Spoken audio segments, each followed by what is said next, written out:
pessoal, como é que vocês estão? Espero que todos estejam bem, tranquilos, preparados para mais uma aula de biologia desse programa do Fica em Casa Aprendendo, que é um programa organizado pela plataforma Gonçalves Dias. Se você quiser ter acesso a todas as aulas da plataforma Gonçalves Dias, você tem acesso ali no nosso canal no YouTube. Tá? Basta colocar no campo de pesquisa plataforma Gonçalves Dias. E também você tem condições de acessar os nossos materiais com questões para você responder, tá? Basta você colocar no Google, pesquisar plataforma Gonçalves Dias, portal do estudante, tem todas as nossas aulinhas lá, tanto as de biologia quanto a das outras disciplinas, inclusive com suas respectivas apostilas, tá?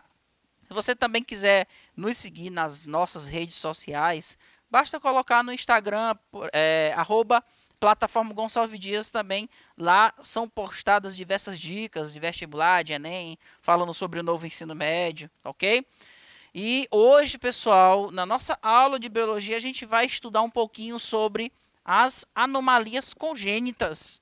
Nós estivemos estudando a embriologia, né, que é o processo de desenvolvimento dos embriões dos seres vivos, e a gente estudou o processo normal. Só que existe na natureza a possibilidade de haver problemas de má formação desses embriões. Então a gente tem aqui os problemas gerados, conhecidos como anomalias congênitas. A gente vai entender o conceito de anomalias congênitas, a gente vai falar um pouco das estatísticas, né? Existe uma grande quantidade de pessoas que ainda nascem com problemas relacionados à formação. A gente vai falar dos agentes teratógenos. O que são esses agentes? Vamos falar dos agentes infecciosos, como eles estão relacionados com essas anomalias congênitas. Os fatores nutricionais e metabólicos que também podem provocar anomalias, tá? A gente vai falar sobre a idade materna, como ela pode estar relacionada com o problema de má formação do embrião. E a gente vai falar das malformações congênitas de origem genética, tá? Então, uma aula bem interessante que a gente vai agora começar a entender o conceito, né, de anomalias congênitas. O que é? Então, são quadros patológicos que se originam durante a embriogênese devido à falha de um ou vários mecanismos de desenvolvimento. Então, o embrião está ali no seu processo de desenvolvimento, vai chegar uma hora ou algum momento, uma fase, em que ele segue um rumo errado. E ali vai gerar algumas consequências no futuro indivíduo. Muitas vezes, uma malformação congênita, ela não é detectada, só pode ser detectada depois que o indivíduo nasce, ok? Então, vamos lembrar que o embrião ela tem as diversas fases, né? A fase de ovo ou zigoto, aí ele começa a se dividir, formando a mórula, depois a blástula. Essa blástula ela se implanta ali no útero, né? E aí vai dar origem ao bebê, ok? Então, durante esse caminho, pode haver problemas de percurso, onde as células podem tomar rumos errados. E a cada 100 nascidos vivos, entre 3 a 7 possuem uma malformação congênita, pessoal. Então, a gente tem aí uma porcentagem grande ainda de pessoas com problemas, né, nascendo com problemas de malformação, que muitas vezes é causado, muitas vezes por conta da nossa vida, né, vida com relação a consumo de bebidas alcoólicas ou medicamentos e por aí vai, ok? Algumas malformações congênitas nem são caracterizadas, pois a alteração é tão grave que torna a vida inviável, gerando aborto. Então, como por exemplo, aqui a gente pode imaginar, muitas crianças, né, podem nascer com defeitos tão sérios que elas não sobrevivem, e essas malformações que elas nascem não é tão caracterizada cientificamente, porque não chega nem o indivíduo a sobreviver, ok? A gente vai falar aqui um pouco sobre os agentes teratógenos. O que seriam esses agentes teratógenos, né? São as causas que afetam os mecanismos de desenvolvimento e produzem malformações congênitas. Então, imagine um indivíduo no seu processo de desenvolvimento, ali na barriga da mãe, só que a mãe, dependendo dos seus hábitos, ela pode estar submetendo a este bebê em processo de formação, pode submeter a ele a os chamados agentes teratógenos. Esses agentes teratógenos vão afetar o mecanismo de desenvolvimento, tá? As causas são, quais seriam essas causas, né? Esses agentes teratógenos? Radiações ionizantes, tá?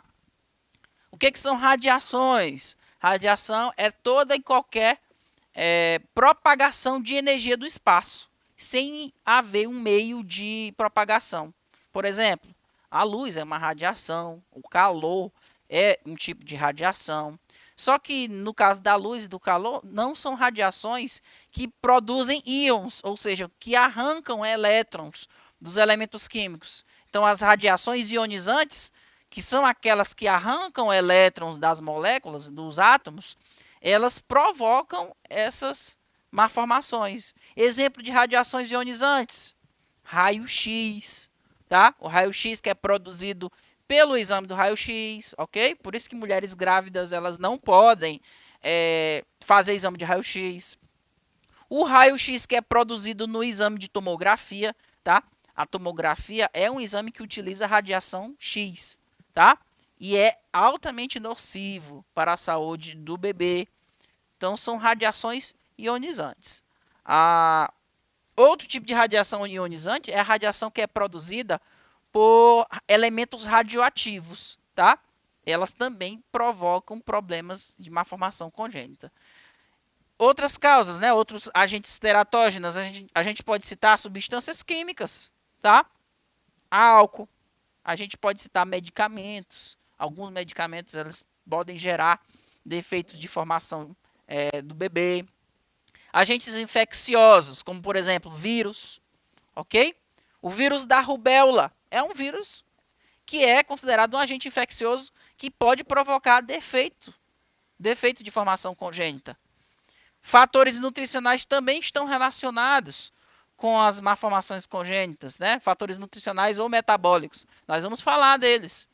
Reação autoimune, ou seja, existem doenças em que o próprio sistema imunológico do indivíduo ataca o organismo da mãe e, consequentemente, pode atacar o próprio bebê.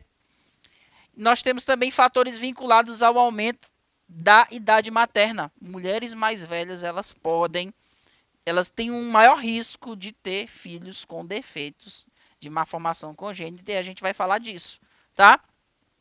Então a gente vai citar aqui esses agentes teratógenos. Eles podem atuar antes da gestação, atingindo células somáticas e germinativas. Professor, o que é célula somática? São células de qualquer parte do corpo, com exceção das células reprodutivas. Quem são? Pode ser espermatozoide ou óvulo. O que não é espermatozoide ou óvulo é considerado como uma célula somática, tá? Então, pode atuar atingindo células somáticas, mas também pode atuar, esses agentes teratógenos, eles podem atuar atingindo células germinativas. Aí é o exemplo do espermatozoide ou do óvulo. Os agentes teratógenos, eles podem atuar durante a gestação, atingindo somente o embrião. Então, a gente tem duas situações aqui em que os agentes teratógenos vão atuar. Na mãe, tá? No caso, atingindo célula somática ou as células germinativas, ou até mesmo eles podem atuar diretamente no embrião, no bebezinho, tá? Beleza. Então, o período embrionário é o mais susceptível aos agentes teratógenos. Por que o período embrionário é mais propício a ter ação desses agentes? Pessoal, durante a formação do bebê, as células estão em constante multiplicação. E como elas estão em constante multiplicação, o DNA, o material genético, precisa estar o tempo todo formando novas cópias. E esses agentes teratógenos, eles podem atrapalhar a produção dessas cópias desse DNA, onde uma molécula, ao invés de ser formada normalmente, ela termina tendo algum tipo de defeito, ó, que é o exemplo que a gente pode citar, que a gente chama de dímeros de pirimidina, tá? Que são pareamentos incorretos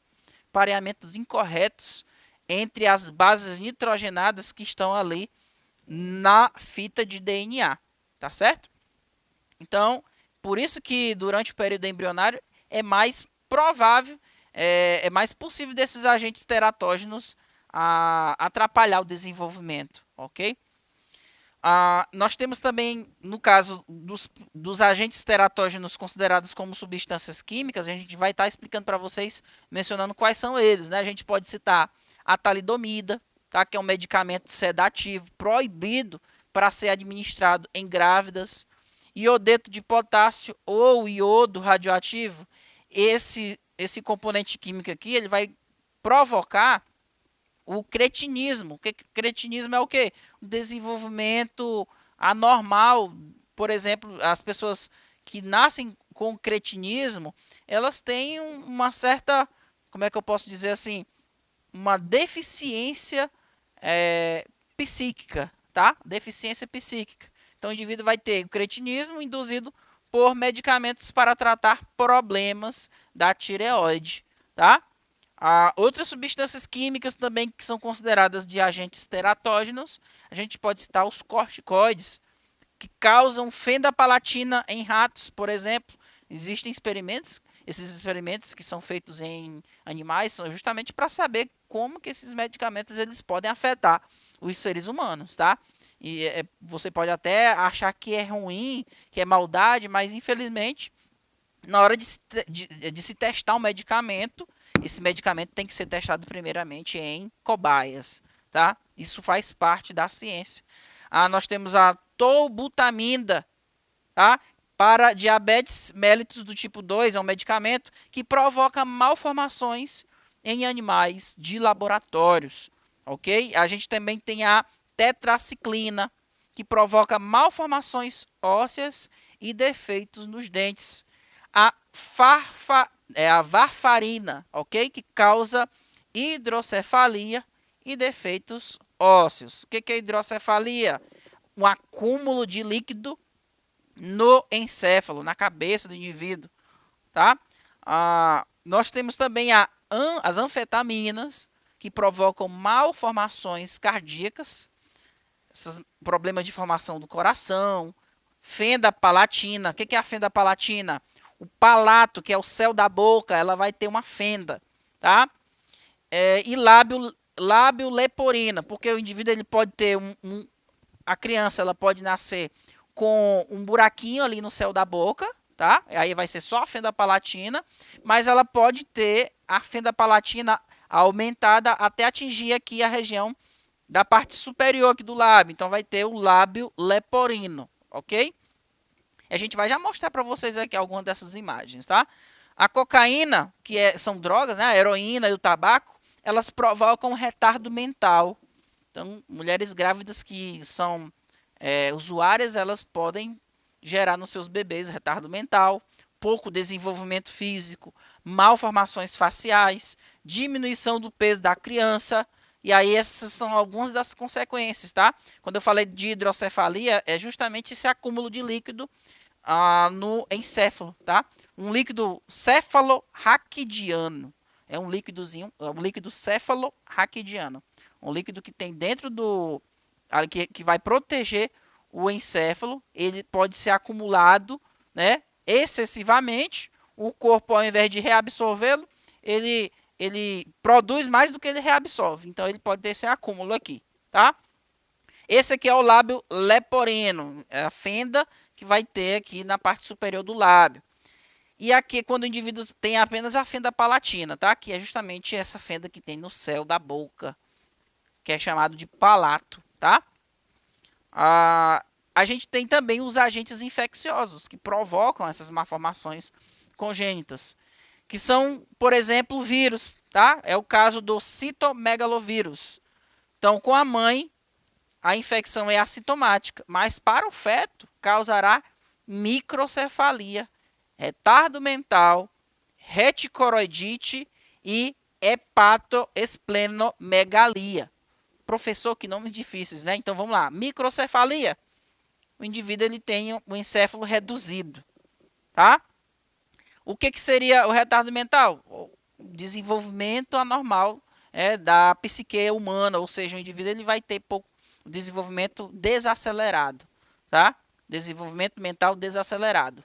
Reticoroidite é justamente esse ferimento que vai existir na retina. Retina é o local que fica dentro do nosso globo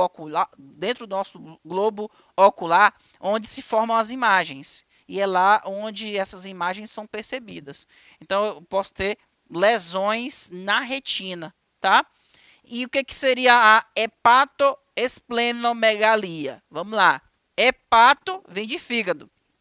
Espleno vem de baço, ok? E megalia, aumento. Então, o baço e o fígado vai ser maior do que o normal, tá certo? Ainda falando dos agentes infecciosos, a gente pode citar também o vírus da rubéola, tá? Eles provocam malformações cardíacas, catarata, surdez, microcefalia e deficiência mental.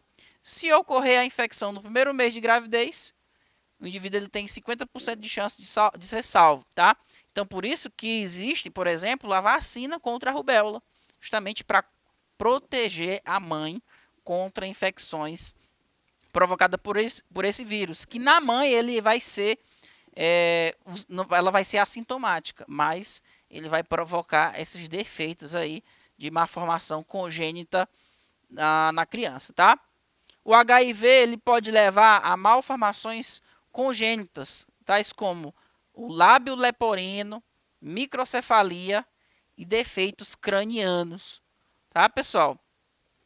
Nós temos também um outro agente infeccioso que é um protozoário, tá? Que é conhecido como Toxoplasma gondii. O Toxoplasma gondii, tá? A ingestão dos ovos pela carne de boi ou suína contaminada vai ser justamente a maneira como o indivíduo ele vai ter a infecção por esse protozoário, tá? Por vegetais contaminados e mal lavados, também vai ser uma outra maneira de um indivíduo também adquirir esse protozoário que a gente está falando. Ele vai causar microcefalia, hidrocefalia e microoftalmia. A microcefalia é justamente o encéfalo diminuído, tá? Hidrocefalia é o acúmulo do líquido que fica no encéfalo. E a microoftalmia, oftalmia vem de olho, tá? E micro, redução, ou seja, o globo ocular do indivíduo vai ser menor do que o normal. E aí, consequentemente, ele vai ter problemas de visão. Ok, pessoal?